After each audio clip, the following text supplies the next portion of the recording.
So I've been wanting to get this off my chest for a long time now.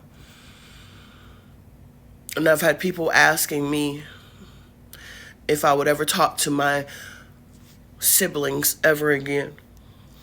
And I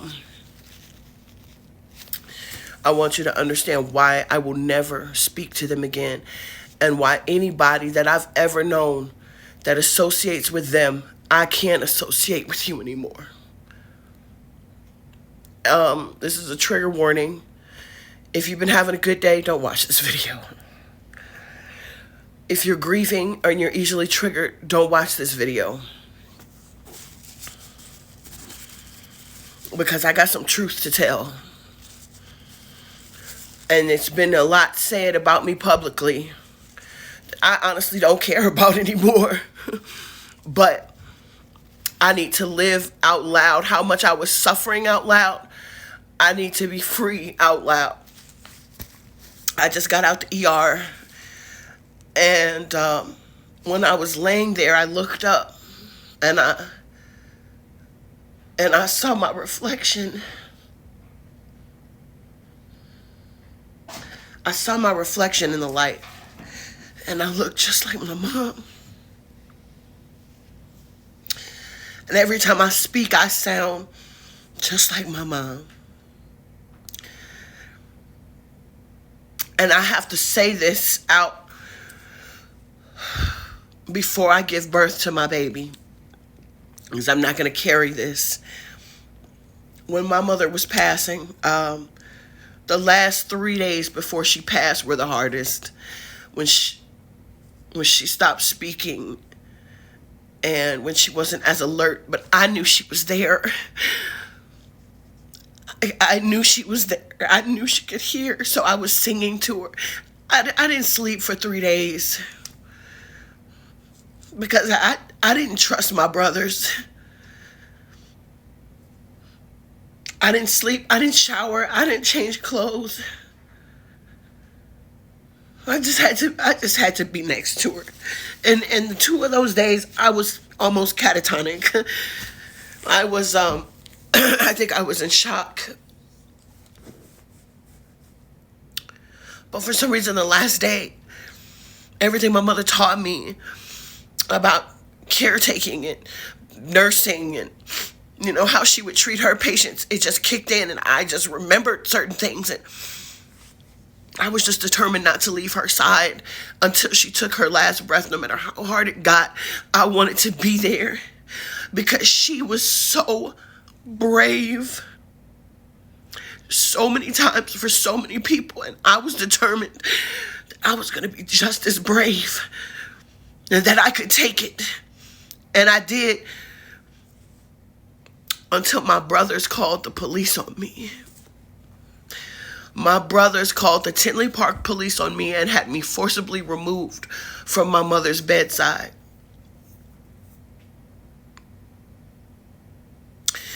They lied to the police and said that I was behaving erratically, that I was yelling, that I was being violent. They said that I was disturbing my mother as she was passing.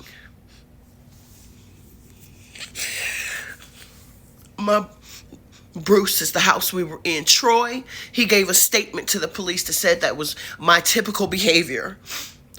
A man who beats women, men who beat women and tear property up when they don't get their way, said that my behavior was violent and erratic, and co-signed what Bruce was saying. Chris was there. My friend Sarah was there. My friend Sarah said, "Why are you doing this? Why will you call the police on her when she's just sitting here? She didn't do anything." Now, mind you, I have about 8 hours of recording before that happened, because they were taking my most vulnerable moments when my mental health was at its worst. Because of them, I tried reaching out to them. I don't know. And they recorded it so that they could use it against me. Their little sister.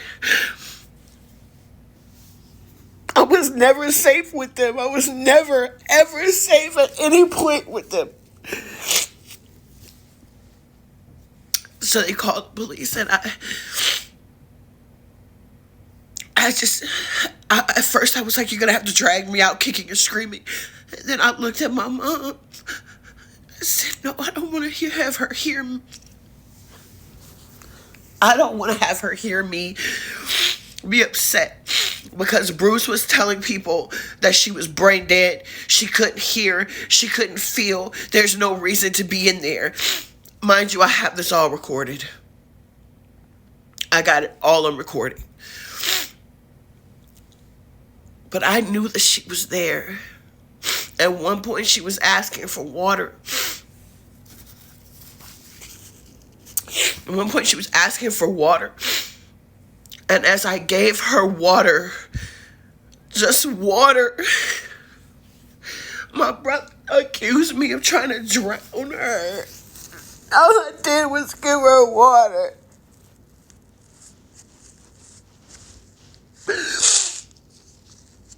I'm saying, my cousin Lydia yelled at me, said I was being arrogant because I just wanted to hold my mother's knees because I knew it hurt her. And I just wanted to... Again, this is all recorded. My friend Sarah was there. She couldn't. I felt so guilty because my friend Sarah had to witness this, because Chris had to witness this. I knew how mean and malicious my family was. I knew they never liked me. I knew it. I just didn't realize how much my mother protected me from them. And so the police came. They came and told me what Bruce said.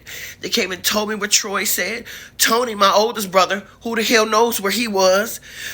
By the time the police pulled me out of my mother's room, everybody had scattered. Nobody wanted to face what they were doing to my mother's only daughter.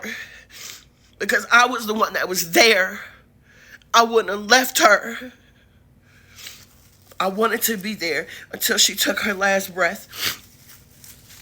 And they ruined that for me and her. So I kissed my mother. And I told her, everywhere I go, I told her, everywhere I go, I'm taking you with me. Everywhere I go, you'll always be with me. And then I left. And from the time I got in my car till maybe 3 o'clock in the morning, all I could do was scream. I couldn't speak. All I could do was scream and scream and scream and scream because I knew they weren't going to treat her right. She died the next day.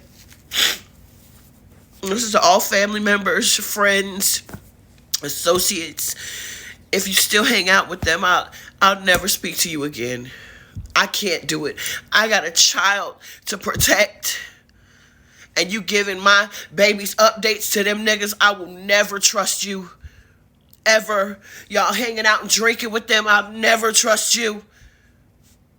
And I'm not asking you to not associate with them.